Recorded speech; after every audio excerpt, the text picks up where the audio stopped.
For most brands, the ultimate goal of podcasting is to help build their brand, help share who they are and share their name. And today I have the pleasure of interviewing my client, Betsy O'Brien, the host of the Bet's Life podcast, all about how she uses her podcast to help build her personal brand. We talk all about community, storytelling, and staying consistent by doing things your own way. Betsy runs her show in seasons, which I think is an excellent way to start podcasting, test it out, and see what works for you. So let's get right into this episode. Welcome to the Podcast Café, where we're serving up everything you need to know about podcasting, from tips, stories, and strategies for podcasters from podcasters.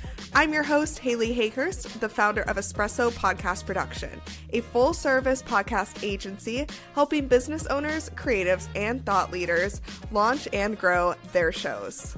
Whether you're just starting out or want to take your podcast to the next level, this is the place for you.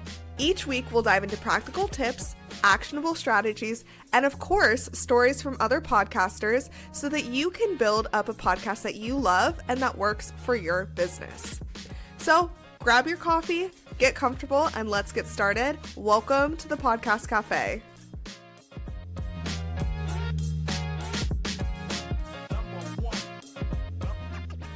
Hey Betsy, welcome to the Podcast Cafe. I am so excited for this conversation today.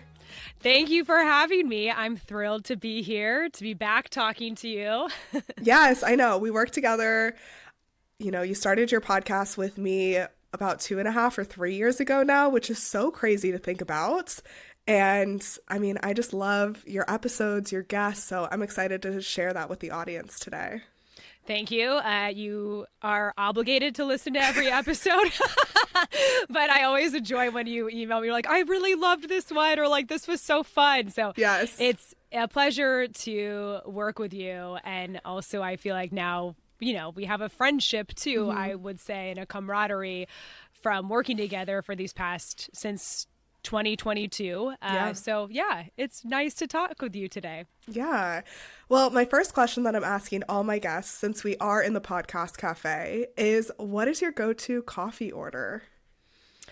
I am one of those obnoxious people that drink coffee black. So Okay. I'm very boring. Every now and again, I will do a latte, like sometimes a vanilla latte, sometimes just regular, but I'm typically black coffee. My husband has started grinding his own beans. He's like very deep into the coffee world, and I could straight up drink instant coffee. I am not fancy about it. I just need like 1 cup a day and get it in my veins and I'm good. So I am not very particular. And yeah, I am that obnoxious person that is like, I don't need anything. I'll take it black. No, I love that. I love that. And when I started this podcast, I thought I was going to get all these like really fun coffee orders, but most people have been like, yeah, I just drink black coffee. And I'm like, guys, I need some like flavors. I know. I mean, when we lived in France, I was drinking a ton of espresso. I was like, this is too much coffee. But typically at home, I'm just making 1 cup a day, little French press. That's it. I love that. I love that. Classic. Okay, amazing. Well, tell us about the Bet's Life. So the Bet's Life started as a blog for me in 2020 in the heart of the pandemic, as we all remember. Decided to launch that, and here we are now 5 years later. So I still have the blog, and with that I started social media, Instagram. So I do a lot of content creation too, and writing. And then in 2022, for a while I had thought about it, but that was when I launched the Bet's Life podcast. So just like another branch of the brand, if you will. And I do seasons, as you know. So some have been closer together than others, just depending on what's going on in life. Like I did 2 kind of back to back when I was going to live in France for 4.5 months. And now I'm kind of starting to do it yearly, like taking that kind of time coming back in the winter. So it's been great. I'm on my 4th season, right? I have over 50 episodes and here we are. Yeah. I mean, I love your podcast. You interview people in the Santa Barbara area. You've had some guests outside of that, but since you are in Santa Barbara and your Instagram is pretty localized. You are very well tapped into your community, have lots of connections there, work with a ton of brands in your area. So the blog and the podcast complement each other really, really well, which is why you started it, right? So I think so. I mean, I was just meeting a lot of people. I go to a lot of events around town. Like you said, I'm involved in the community. I'm from Santa Barbara, born and raised, which is sometimes a rarity. So I know a lot of people. I have friends from preschool that I still see. I have a lot of connections in town, which has been nice. And just networking, going to events and meeting so many incredible women that I just felt very inspired. Like, we have so many creative people in this community, and especially the women I talk to, whether they've started their own business, whether they have a product they're launching. And I just thought these would be incredible conversations to have, and people that I find inspiring. Why would others not? Like, I kind of just thought it would be complimentary, as you said. And of course, I go outside of the Central Coast area too, but my thought was I really want to highlight women in my community in the Central Coast area because it's an untapped resource, and I always want to hear stories from women. I mean, it really became about storytelling too, which I do through writing, through content creation a bit as well. But it really is just another version of that, to hear someone's journey, how they started, how they got from step A to step B. So I am an extroverted person. I like having those conversations in life regardless. So having the podcast and showing that other part of my personality and featuring guests just seemed like the next stepping stone. And that was the motivation for the podcast. Yeah. You also work with affiliate partners through your podcast and your brand. Can you share a little bit how you build these partnerships? A lot of people come to me wanting to run ads in their show or make money from their show in different ways, and it's a great way that you do that too. Well, thank you. I actually got really good advice from someone in town that I know that had a podcast, because when I was first thinking about starting one, I went to some of the people I knew in town. I knew a couple that had podcasts and said, I'd love to meet with you, to take you out to coffee. Like, I'm really down this rabbit hole, like I'm going to start this, and wheels were in motion, but I wanted to pick their brains. And I got really good advice from one that said, if she could go back, she's like, get your audience used to ads. And again, I already had some of these partnerships from the blog, working with brands, already having affiliate partnerships. So that was really nice for me to already have that option to do my own ads and to get my audience used to ads. Because I think if you start from the beginning and it's just me talking, even with the few ads I have, I don't do a lot of ads. People are like, oh, there's still ads. And I'm like, okay, everyone. Like, so it was good advice to do that. And I think advice I got from you of, do your own ads if you can. It's great to have outside money and to get other partnerships, but I also enjoy that if you go back and listen to episodes, those are my ads. Those are still people bringing, like, those episodes are still bringing people back to me, shopping my links, making me that extra money or passive, I guess, money, if you will. So, I think it takes time. I mean, for me, a lot of them started with social media. Those partnerships began that way as I was building my account, getting more followers, tagging companies, using their products. I mean, I tend to reach out to brands where I already love their products. I'm already shopping them regardless, and then tagging them or just saying, hey, this is a natural partnership, and that works out really well. That's been my experience for people who are interested in that. I would say there's nothing wrong with sending a DM. You may not hear back sometimes. Sometimes they say no. That's the worst thing. Otherwise, you might get interest. You might email. So I would say just try. If there's brands you're interested in, tag them, reach out, start through social media. I also have pitched with podcasting too. Some of the brands that I've heard who do advertise on podcasts. Like when you're listening to different ones and you hear them, reach out to those. You know they already understand podcasting. You know they already have relationships with podcasters. So I've done that avenue. I've also done the local avenue of advertising local events. Because I have that of keeping in the community where I can say, yeah, most of my listeners are California. Most of my listeners are Central Coast. So if there's events going on, it's a great place to reach that demographic. Yeah. And tapping more into that and the local community, I know a lot of people get nervous about niching down into one area, but it makes sense for the content you're posting. Like you just mentioned, the events. What was your thought process on, trying to keep it local? It just came very naturally because I think I live in a place that lends itself to blogging and to content creation. If you will, Santa Barbara is a beautiful area and there's already a huge tourism market here and there's already an appeal. People love seeing Santa Barbara content. I also don't think that I niche down totally. I do a lot of travel. I do fashion. I've done home renovation content. I've done all kinds. But I think just my lifestyle here, people find interesting. Yeah. And I live in an area that, I go to the beach. There's beautiful sunsets and restaurants and hiking. And I'm very lucky to live in a place that, again, I think really does lend itself to photos, videos, content creation, what people aspire to in a way. Yeah, I really like that because, of course, people can listen from anywhere. We're not tailoring your podcast in a way that it's like Santa Barbara, Santa Barbara, Santa Barbara.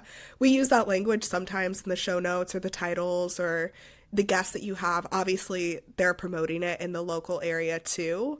But I think overall, anyone can listen. But like you're saying, it is kind of a selling point of the podcast of, I'm in this area. Here's my cool stories. I always know when I'm editing your show and you're like talking about the beach. I'm like, oh, Betsy, I'm on my way. No, I know. That's what I mean. Like, and because it's a beautiful area to live, there's a lot of amazing people that live here too. So again, it's like it attracts a lot of creative, wonderful people. And so that's made the pool that I'm getting guests from very interesting as well. Yeah, for sure. For sure. And thinking of it from a content perspective too, you already had the blog posts. You were doing that for 2 years before you started the podcast. How do you repurpose the podcast to give you more content? You post all the time on social media. You post on your blog frequently. How was the podcast just like an extra content point for you?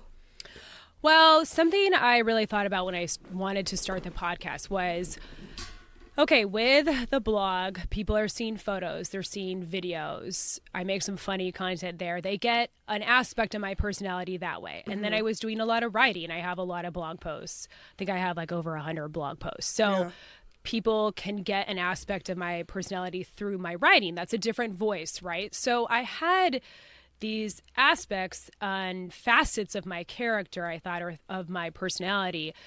But as anyone knows who's close to me, like I'm a big phone talker. Like I love having conversations. I'm chatty. My parents are Midwestern. Like that's just another side of me.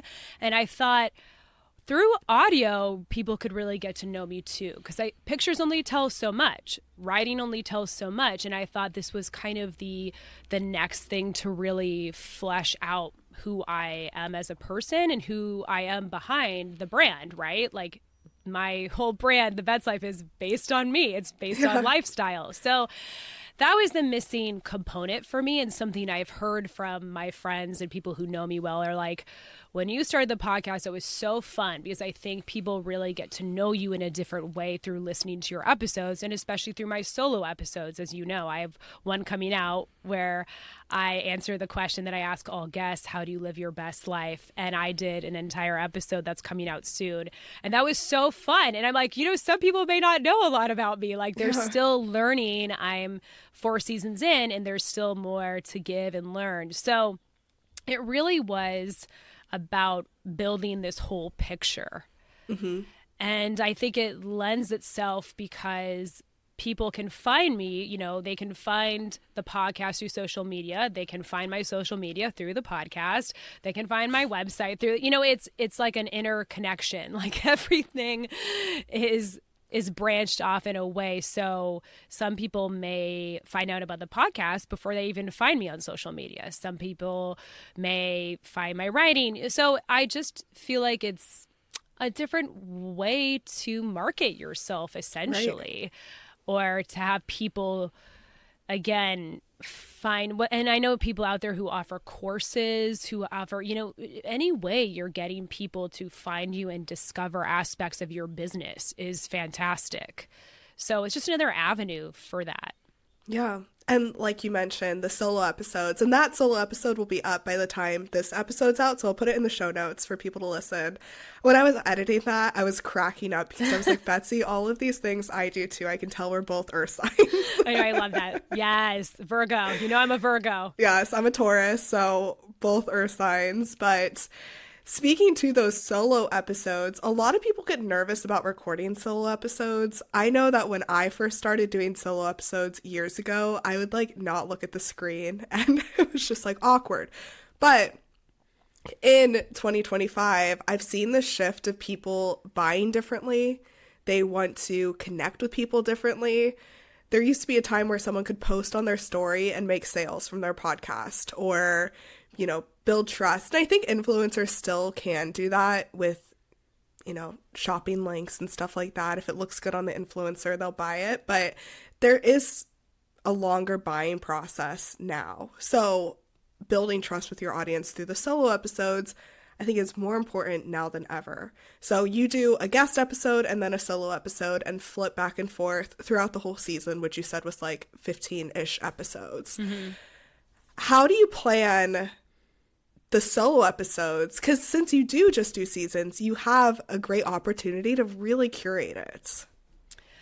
Well, as you know, I try to be ahead, and I'm very organized with it. I just have to be organized, and that's something in podcasting that's a hill I will die on. That if you're going to start a podcast, I think you have to be pretty organized. You have to see the full picture, be able to plan out, of course, so that you're not scrambling or that you aren't exhausted because you're doing something the day before or your guest canceled and you're shit out of luck.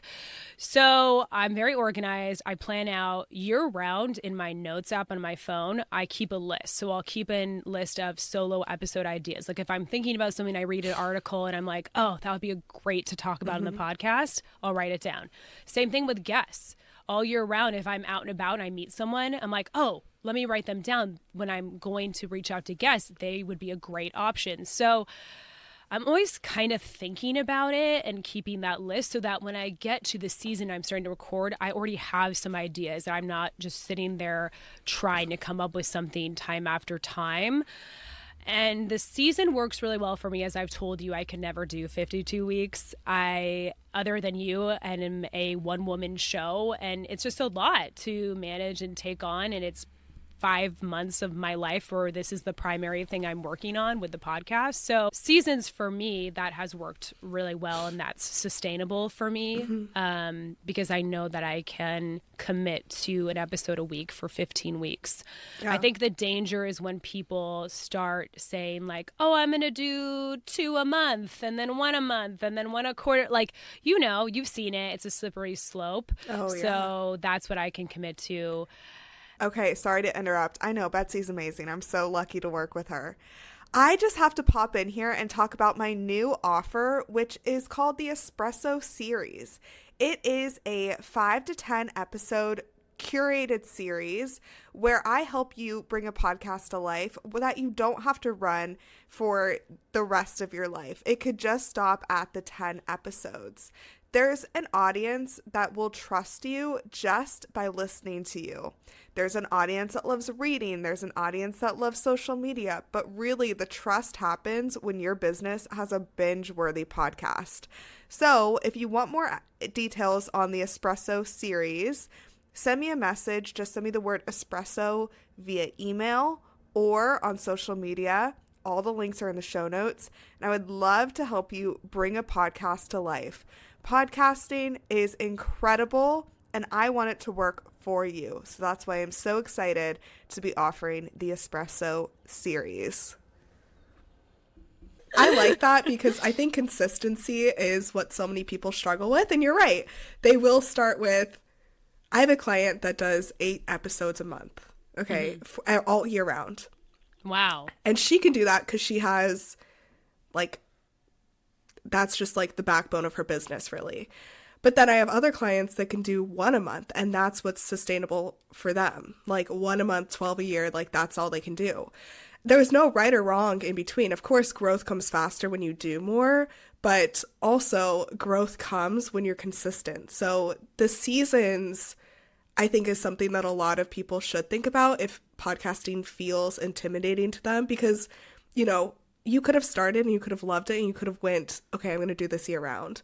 Or like you did, you started it, you're like, this feels good, I'm going to do this. So you have content still year round. Just because you're putting out 12 episodes doesn't mean that you can't promote it later, you know? Right. And I like the momentum. I still find that, you know, doing 15, like I said, it's still like 4 months. It's still a lot of time. So you still have the momentum of people know what to expect and what they're getting. I'm just a big, with any audience, whether you blog, I am a big, if you say you're going to deliver something, you better deliver it. Because if you say, oh, I'm starting this podcast, I'm going to do this weekly, and then you start tapering off and again, if there's life, things come up, you can communicate that. But I mean in the sense that if people start kind of to doubt you, or they don't know what you're doing, or they're like, oh, now there's radio silence, what's going on? I just don't think that bodes well for your audience and for that relationship, because if I just randomly every so often threw up a podcast episode, people might be like, oh, okay, but like they don't know when to expect it, right? Or they don't know, you know, if I said, okay, it's going to be on Tuesdays, and then I start like randomly doing Thursdays, they might be like, what's going on here? You know, so I'm a big like, whatever you can do and like fulfill that promise, like it has to work for you essentially. Like that woman that does 8 episodes a month, that's amazing. That's not for me. Right. But right now, Seasons has been a wonderful option for me. And yeah, I think it can really work for other people if they know they can take a chunk of their year and just focus on that as opposed to doing it year round. Yeah, I love that. And I think more people should see that as an option. So I'm glad that we're talking about that today. The other thing you do really well that I want to touch on is the way that you research your episodes. You are big on the research. You have in the show notes, you always put like the links, where you got the stats from. I think that positions you as like a trustworthy expert, because if you are, you know, saying these stats and you could say where they were from, people can go and check them out. So tell us more about your research. Well, thank you, because that is a pride point for me. And that's some of the behind the scenes that I think people don't always realize with podcasting. Like, you know, I think the thought, if you don't podcast or you have no background in it, is like, oh, you just get a microphone and you talk for 30 minutes, like easy peasy, right? You know, like I feel like people are like, oh, I could do that. And I'm not saying it's the hardest thing, but like it does take a lot of work. A lot of planning and time does go into every episode, and thoughtfulness, of course. And yeah, I do like to do my research. I'm a fact person. I like a good stat. It's not super heavy on that because I want it to be organic as well. What I talk about, I kind of have bullet points. I'm not writing out everything I'm talking about for an episode, of course. But I think if you're going to talk about something, yeah, you should have done some research. Like there should be some background information. I can give you my opinion on stuff, of course, which I do, and I can give my backstories and experiences, but I think there is a level of credibility that goes into showing you've done some research. I'm big on researching my guests. You know, I always look at everything I can find. I've gotten a little bit looser with my intros, but I used to write out every intro because a lot of times people wouldn't have a bio, and so I'd be doing that. And I customize every question I do. So I'm really tailoring my questions to the specific guest. And I think that does make for better interviews. And I always want to go in more prepared than not. I mean, I can't imagine for me if I just like rolled out of bed and went into it, that wouldn't work for me. And I don't think you'd get as good of episodes. You wouldn't get as much meat out of those or really get deeper in the conversations. And I think the audience knows. I'm sure you all have listened to an episode for an interviewer where you're like, oh, they don't know anything about this person. They've never watched the show. They don't know their social media. They've never read the book. Like, and sometimes you can't do everything, right? I haven't read every book of every guest that's come on my show, but like just doing some background research, seeing what you can find, you know, reading some articles, looking through their bio, their website, their social media, like the stuff you can do, I think you should, because it's going to, like I said, result in a more successful and interesting episode. I agree. And you're getting people's time, their undivided time and attention when they're listening to your podcast. Like, make it worth their time. Make it worth the effort that you're putting into it too. I always see on TikTok, I get this ad for the shirt that says like ban male podcasts. I don't know if you've ever seen it. But no, that's funny. I'm like, should I order one? But I think like the whole thing with that is it's not about male podcasters. It's just about people that get behind microphones and just talk about whatever without doing research. We all see the clips on TikTok. We all see the clips on Instagram of this happening. So I always think it's like respecting your guest and respecting your audience by doing the research. The people you're interviewing are awesome. They have really cool backgrounds, and highlighting that for them to your audience just makes it way more worth it. Yeah, exactly. Why not? And there are formats for everything, you know, like a Giggly Squad. They're kind of shooting the shit every episode, and that's works for them. It's hilarious. Like they have that good rapport. So it's not to say that that can't work or you have to always research or always have to have guests on or whatnot, but that's the way it works for me. Yeah. No, I love that. I love that. No, and then when you started your podcast, obviously that's when we started working together. I know you mentioned you got coffee with, I think it was Kelsey, right? Yeah, Kelsey was one of the people, yeah. Yes, and so she connected us together. But I'm curious, when you went into the process, what made you decide you wanted to work with a producer like me? Well, I had done a lot of work on my website, and I am not like a super techie person. I don't have a background in coding. I had a little bit of help with it, but in the beginning I did it myself. I have since had it revamped. I did hire someone eventually, like a couple years later, to help polish it, if you will. But I learned a lot about WordPress in the beginning. And so I did that on my own. And when it came to the podcast, I was just at a point where I was like, I'm not willing to do this again. I don't have the time. I don't want it to take me another year before I launch this. It was also a timing thing. Like, I can do this myself. I could learn how to edit audio. I could go down this road, but it's going to cost me a lot of time. And do I also want to spend my time that way? I already do a lot of other things. I already have a lot of irons in the fire.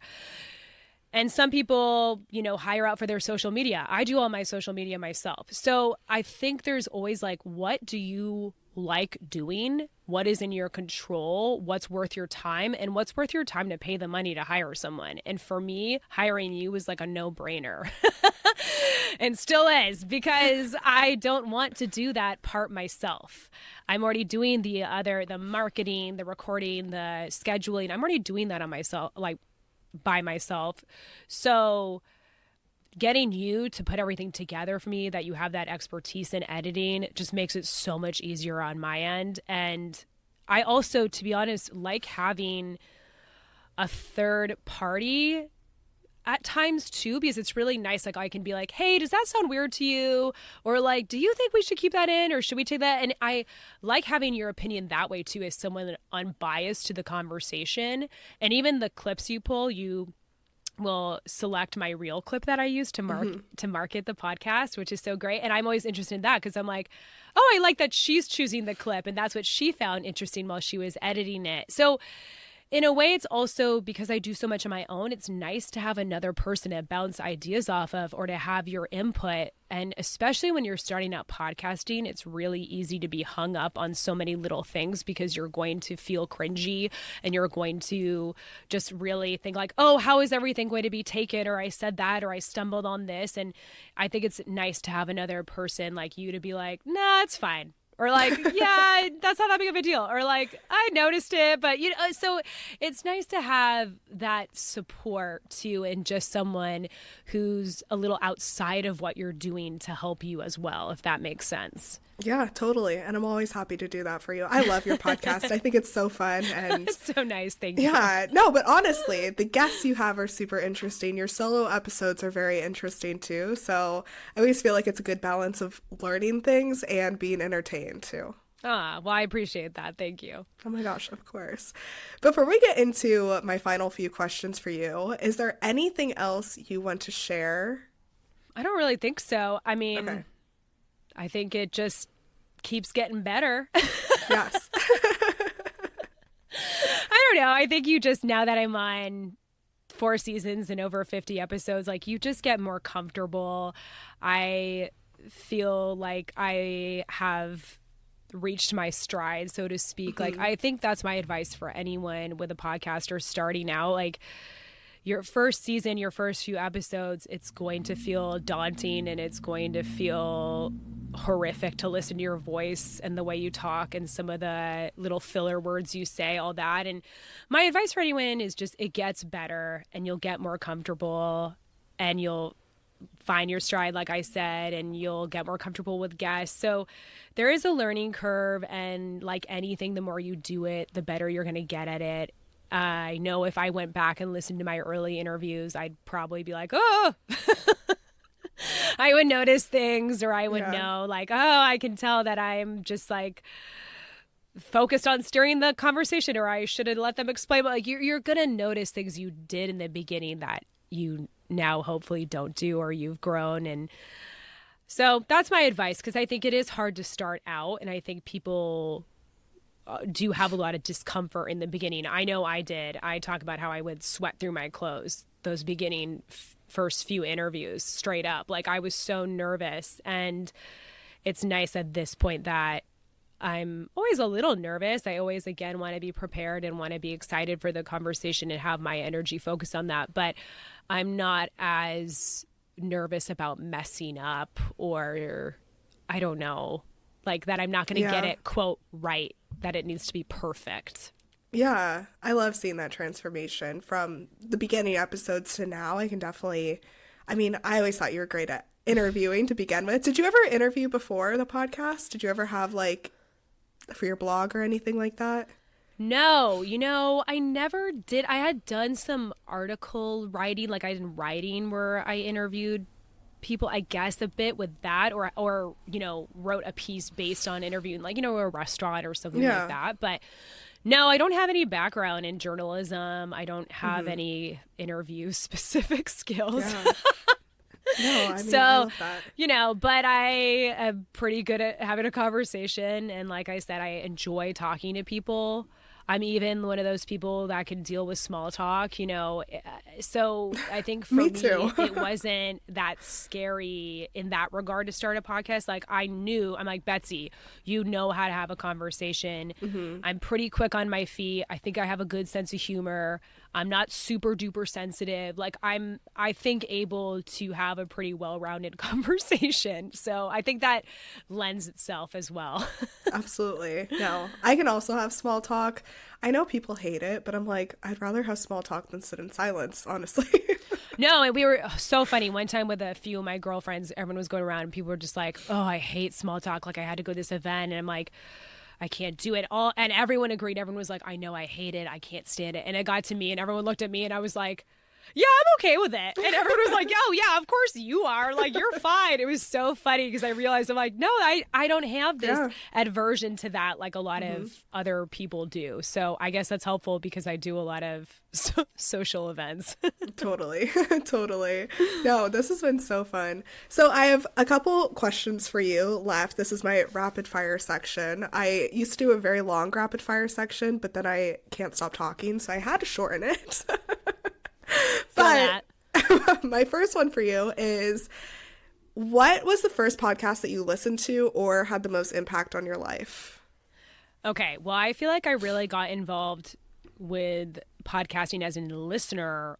What was that one that was like the serial? Remember the one that was the kind of like, it was like true crime. I guess I would just say true crime is the way. Because I remember the first time going on a road trip and listening to a couple of those that were like every episode was a new discussion about the case. And I remember getting hooked that way and realizing like for a road trip, oh my gosh, a podcast is the perfect thing. But these days I like a pop culture podcast. I like true crime still. I like some more news. Like I'm all across the board because I listen to podcasts all the time. Like if I'm home and I'm doing my makeup or folding laundry or cleaning up, I'm listening to a podcast. Yeah. Do you have any favorites that you want to shout out? Sure. I mean, I've listened to Juicy Scoop with Heather McDonald. I find her hilarious. I've listened to We Can Do Hard Things, the Glennon Doyle podcast. Call It Her Daddy. I have listened to a bit of Giggly Squad. Like, I'm also will pick and choose episodes. I'm not always super religious where I listen to every single episode. It depends on the guest. So it's just a variety. I love it. I love it. I love it. I'm the same way. Okay, my second question for you is, what are some of your podcast listening pet peeves? Do you have any? Of course.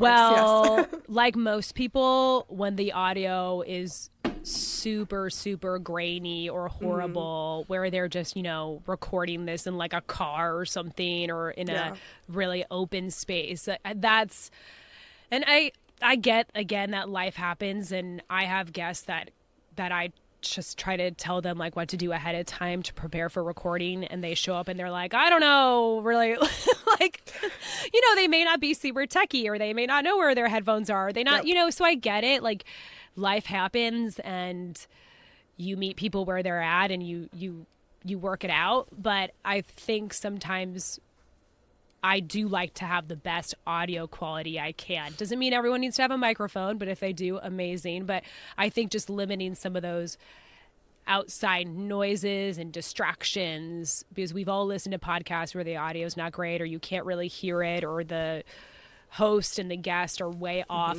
audio volume wise. So I find that can be distracting. I guess that would be a pet peeve. Yeah, no, I agree with that. I agree. Do you have any dream podcast guests? I don't know. I mean, I live in Santa Barbara. I live in Montecito. So there's celebrities about. So, of course, like Megan Sussex, you want to come on? Gwyneth Paltrow, Katy Perry. There's tons of people in the area that would be incredible, obviously, to have on, just from like a notoriety point of view in their career path. So I feel like, one day that would be a goal, to get some local celebrity, maybe. I love that. Okay, season 5, here we come, right? I mean, they'll hear it here. They're gonna come on. It's gonna be great. Yes. Okay, exciting. I love that. Okay, last 2 questions. What is your biggest piece of advice for podcasters? I know you just shared a ton, but do you have anything else that you want to share? I think really think about who your audience is going to be when you start podcasting, and what you really want to speak about, and knowing at least 10 ideas maybe when you're getting started. I think a lot of times, and I don't know if you would agree with this, but people start podcasts because they have this idea. They're like, oh, I could do that. And then they run out of ideas pretty quickly. Like, it loses steam. So whether that's you niche down to something really specific or you keep it broader so that you have more avenues to pull from, I don't know what works for the individual person, of course, but I think really thinking about what your material can be and who your audience is so that you can keep the momentum and keep the podcast going. Because I know the stats, like most podcasts, I believe, fail after 1 or 2 seasons. They don't make it that long. So if you're in it for the long run, I think that's important to have a good idea about or to really like think deeply on before you get started. Yeah. It may seem like a very basic No, that's really good answer. advice. That's really good advice. Thinking about the listener first when you're creating content, that always makes it easier. Yeah, and how it can, I don't know, like me, I already had kind of a brand before I started, so I might be different than the average person starting one, I don't know. But I also think how it ties in, you know, for mine, it really ties into lifestyle and living your best life and advice for living your best life. So I think I think also how it can tie into the greater work of what you're doing, I guess. Yep. Yeah, I love that. I love that. My last question for you is, what is the most surprising thing you've learned about yourself through podcasting? Oh, that's a good question. Oh, I love that. That's a really good one.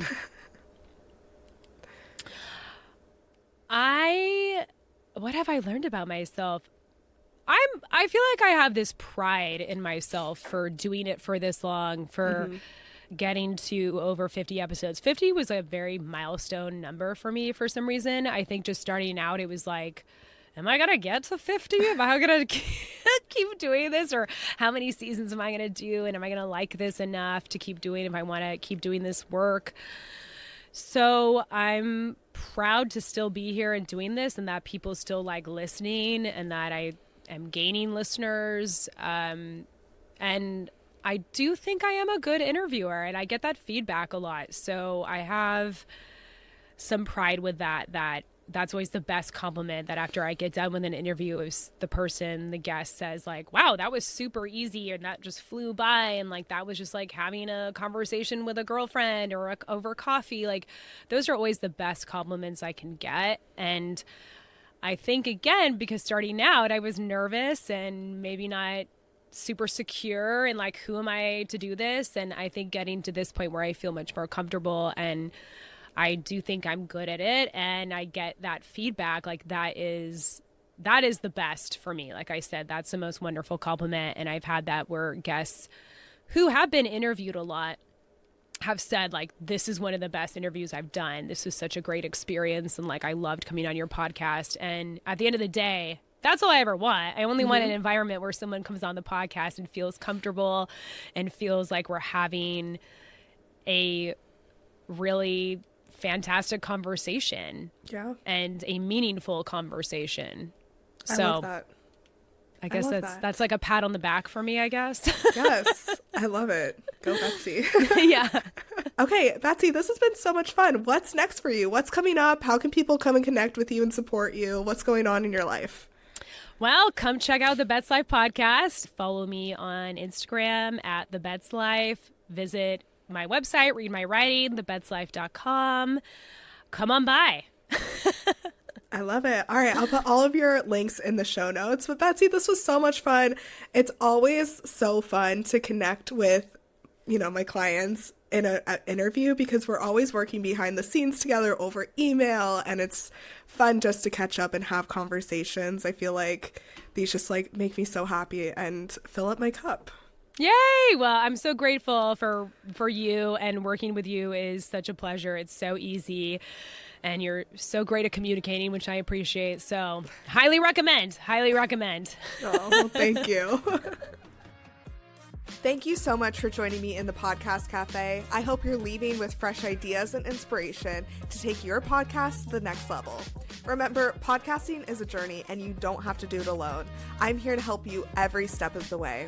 Let's connect. Be sure you follow me on Instagram at Espresso Podcast Production, or visit espressopodcastproduction.com for more tips, resources, and behind-the-scenes insights. I'd love to hear about your podcasting journey. If you've enjoyed today's episode, make sure you hit subscribe so you never miss an episode. And if you're feeling extra generous, I'd love it if you could leave me a review on Apple Podcasts or Spotify. It helps more podcasters just like you find the show. Until next time, grab your coffee, keep creating, and I'll see you back here in the Podcast Café.